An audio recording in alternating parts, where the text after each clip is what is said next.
Let's get into the markets. So Dow Jones. So if anybody doesn't know what the Dow Jones is, okay, or the S&P 500, the Standard & Poor's 500, these are the biggest indexes or indicators of the stock market, American economy, as well as the NASDAQ. Those are sort of the big three. Do you see the headline in the news? Let's pull that up real quick, Malik. So the Dow Jones closes above 38,000 for the first time ever. This was as of Monday. First time ever. Okay, this is a big deal. The S&P also closed at an all-time high of 48.50. I remember vividly in 2020 in Dallas when I moved to team up with PBD and we started the PBD podcast and he was running Valuetainment and PHP. I remember doing a video. It's great to have friends these days because I was solo status.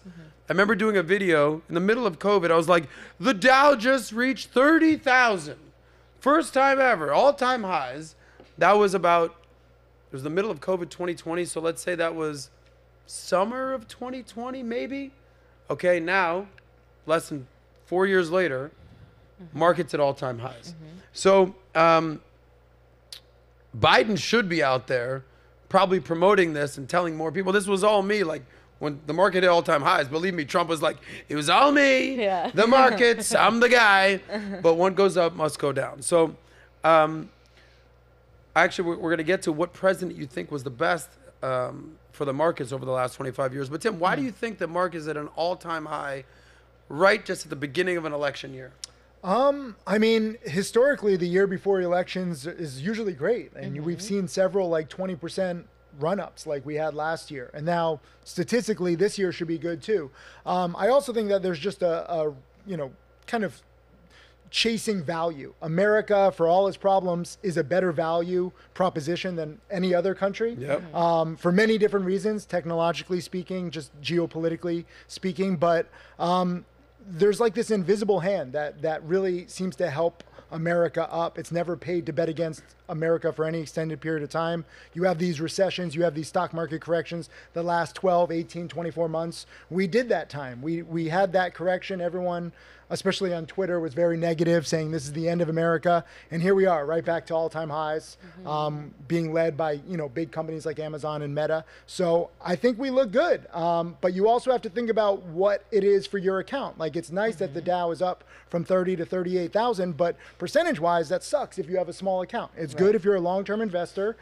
Maybe in a few years we'll get to 40,000 or maybe even 50,000. Wow. But I focus on low-price stocks because they're just more volatile. But I like the overall strength of the market because it creates more volatility. So I like what you said there. Never bet against America. Warren Buffett has said that for years, and it's been proven to work. So America, we said that. Laura, you're successful. You're a mother. You're running a restaurant. But you said that you're not too familiar with the stock market. I'd say 0%. 0%. Like on it, when all those words were there, it could have been in a different language. This is actually great because, when you look at the stock market, and there's people out there that are like, oh my God, they see the red and the green and the bulls and the bulls and the bear. What the hell does this even mean? The squiggly lines. Right? Animals and colors. what is it that is stopping you from being like, okay, it's scary, but at least let me take one step into it? One, I have a million other things on my plate and I have people that take care of it for me. My husband does it, or we have financial planner people. So it's not something that is priority to me because it's already been taken care of. So you're outsourcing. Exactly. So you're paying a financial planner, financial advisor? Or my husband does it for he Gotcha. he does it for us, or we have people that do it for the company. Nat, so. I know that your big thing this New Year's was looking my best and saving more money. Yes. You're already looking great. Thank you. You're back on track, baby. Yes. To all the people putting the L in the chat for We Nat. love you. She loves you too. Nat, other than working out and doing your best, what have you done financially since you said you were going to change your financial life? Have you started investing yet? Have you opened a 401k? So I already. You done anything? Yeah, so I already have some investments that I haven't really touched. I kind of just leave it there and let it do its thing. And then I've just been paying off like my debt. Just paying down my debt, bringing my credit back up, and focusing more on that. But I do have some investments. It's not something that I'm like actively, in and out with. But I got some stuff in place. I got one more question for you. So go ahead. I'm not an extremist. So they say, Pat says choose your enemies wisely. I like anybody who my enemy is anything on this extreme, all the way on the right. That could be politically, that could be financially, that could be like too much of like a tight ass, too much of like it's my way or the highway. It's like relax, bro. You know, like if someone says like I don't eat carbs, it's like have a fucking chip, relax. 80-20. Eat a cracker. 80, I love the 80-20, but on the other end of the extreme is just what I would call just pure sloppiness. Yeah. They say they don't save anything, they spend it all, they don't care what they weigh, they're just sloppy. It's like clean it up, bro. Yeah. So on one end it's like clean it up, bro, and on the other hand it's like relax, bro. Right. Extremity. I don't play that game. So, you know, but one thing I am pretty adamant about, not extreme, is that when someone has debt, Yeah. like I deal with a lot of coaching. I'm a neck. Check me out. I'm a neck. Where people have debt, and I'm like, okay, cool. You owe, you know, 40 grand in student loans. I get it. That's gonna take some time. Okay. You owe $13,000 on your car. Okay, cool. I get it. It's gonna take some time. But you owe 3 grand on a credit card. Cool. Again, not an extremist, but I would say, and excuse my language, you're not leaving your fucking house. You're not going to a bar, you're not going to a lounge, you're not going to a club, you're not going to a ball game, you're not going anywhere until you pay off this debt. And then some people will be like, well, I got to live my life. It's like, you've already lived your life. Yeah. And that's how you have all this debt. Correct. So stop living your life for 3 months. Unless you're a girl and you go out with Sauce and he pays for everything. Well, there it is. That's a great lead into my question. So here's the difference. You have debt, but women can go out and get free nights out of the town. Sure. You know, you've been out with me. You've never even reached into. Never. No. I don't even We'll lift go my out. arms. she doesn't I'm bring like, And now I got my friend Tim Sykes. We're going to go out in South Beach. You're double not reaching. like 2 arms down. Okay? But unfortunately, most men out there don't have that luxury. Correct. So for the men out there, it's weird that I'm asking ladies, but if a guy's broke and he's got debt and he said, hey, listen, I'm sorry, I'd love to go out with you, but like I can't this week or this month or this quarter until I get my shit together, how would you respond to something like that? I'll ask you and then go to Amy. I mean, I would respect it. I mean, as a woman, you would have to kind of go into with that mindset that you're going to get that person from that. I mean, you also have to respect what their long-term goal is. What are you going to say? Like, are you kidding me? You're not going to spend money on me? Like, and the only reason why I won't reach for my pocket is because I know, like, that's, you know, you take care of things when we go out, right? Or if I'm with my boyfriend, he takes care of things when I go out. So, but it's not about so much, you know, you have to spend money. I mean, it's understanding where that person is at, respecting where they're going, and letting them, you know, with that journey. And that comes with a process. And I think that's also a good test, if that's even a good partner for you. If they can be understanding that you need to pay off your debt, then you need to run. That's a red flag for you, gentlemen. So, Okay. But yeah, I think it's a good Amy, thing. how would you respond to this? By the way, I was asking them what they were talking about investing and what they're looking to do. Give us a little perspective from your end, how you're investing, how you're saving, and, you know, you're newly single.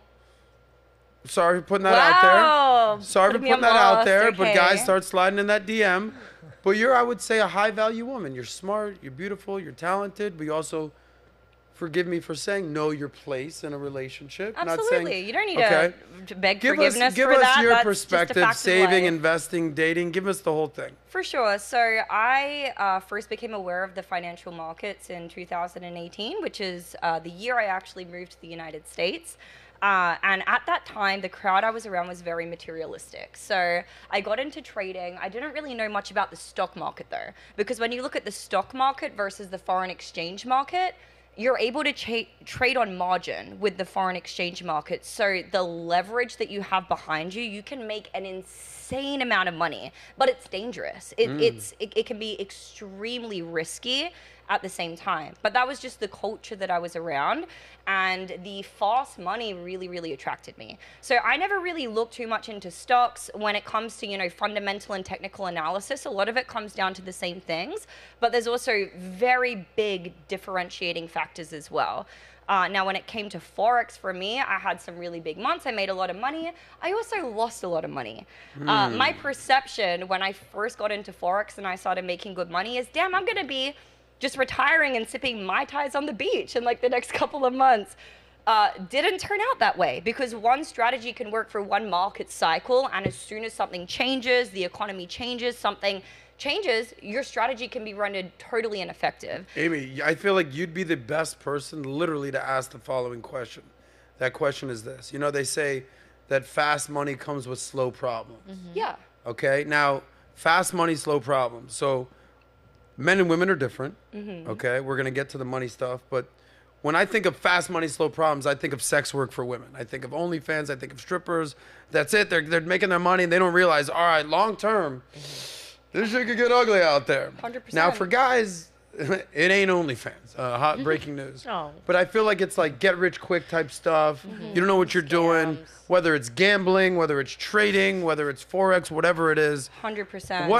Walk me through that analogy, because you're very anti OnlyFans, but you're also very pro trading. Well, no, so walk here's me the through thing. that. No, it's the same thing. Educate yourself, right? And the same thing with, fast money comes with slow problems that applies to sex work could also be applied to the financial industry. I've seen a lot of people make so much money and they lost it in the very same breath.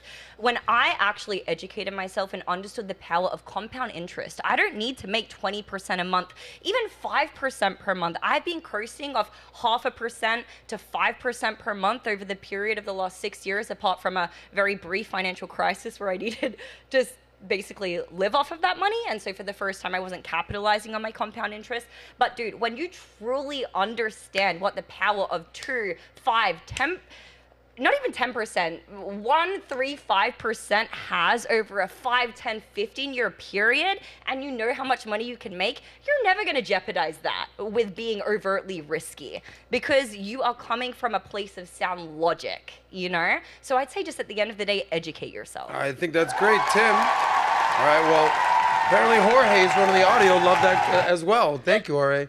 Tim, you're hearing what these ladies are saying, specifically Amy. I said that fast money, slow problems. What's your experience? By the way, do you agree with her? Do you disagree with her? If you disagree, tear her apart. No, 100%. Compounding interest, compounding growth, that's the key. I mean, this is how I started with a small account and made millions. But I think also, you come from like an investing standpoint where it's like a structured portfolio, diversification, long-term gains. For me, when you have the greed index at 75, when you have the markets breaking out to new highs, when you have new technology, I think that people should get a little more speculative, whether it's crypto, whether it's Forex, whether it's, penny stocks. You can kind of take those long shots. Like if you go to like a racetrack, I don't encourage this, but if you bet on like a 50-to-1 horse, they very rarely win. That's why they're 50-to-1. But with a lot of these speculative assets, they might be low price cryptos, low price penny stocks, low price assets. But there's a huge asymmetrical risk reward where there's just huge upside. If you bet, let's say $500 and you do your research, I'm not saying just gamble randomly. I'm not saying go to a casino where the odds are shit, but you really do your research and you think, okay, this has a shot, like whether it's Dogecoin or something with an upcoming catalyst. And you say, okay, I don't care what Dogecoin is going to do in the long run, but if Elon Musk is going to be on Saturday Night Live, I think they announced it, like 2 weeks in advance, especially if there's an uptrend, right? Like you can't be afraid of some strength. So I think people with small savings and small accounts can take on a little speculative risk if they study enough, going back to what you said, where you can educate yourself. The world has changed in the past 10, 20 years, where, yes, there's always been risky bets, but now you can research everything online. Wolf of Wall Street, that was pre-internet. Like you would just get pitched over the phone. Dude, they're making cold calls on landlines. And you have no idea, right? And like promoters used to send faxes. I mean, this is old school. Now you can really dig in. I built my blog up just by exposing a lot of the pump and dumps. And I was like, this company is based, like you can do a Google search and it's based in a barn. And I would show the barn that this address of this company is. I was like, this is a joke. Yeah. Now you can research everything. You can expose. But people need to put in the time and they need to understand, wait a minute, let me try some of this stuff. And I do think that you should have a long-term investment, like the S&P 500 goes up an average of 8 to 10% per year, almost every year. So you should have that in the background, but at the same time, take some risky bets if you educate yourself and you say, okay, let me try to catch one of these flyers. Like there's people who are like, no, I'll never touch a penny stock. I'll never touch crypto. I'll never touch an NFT. Why not? Like the world has changed and people need to recognize that. Whoa, whoa, whoa. If you like that one, click right here to watch the full SOSCAST. And don't forget to subscribe to the channel.